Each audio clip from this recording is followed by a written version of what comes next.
हरी बोडो लोक कथा अनुकूलित।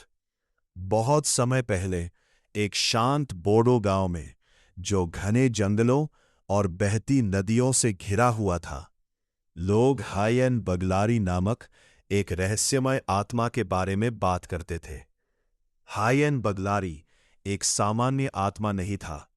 उसकी दो प्रकृतियां थीं।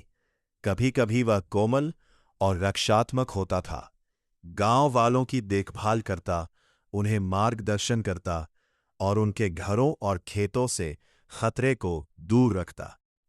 लेकिन जंगल के अंदर उसकी दूसरी सूरत प्रकट होती थी, खेलपूर्ण और शरारती, फुसफुसाहट, परछाइयां और अजीब आवाजें पैदा करता, ताकि जो भी बहुत दूर भटक जाए उसे भ्रमित कर सके।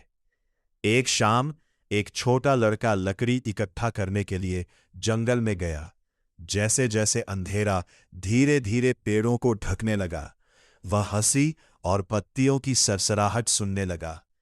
ये हायन बगलारी का शरारती रूप था, जो उसे सही रास्ते से भटका रहा था।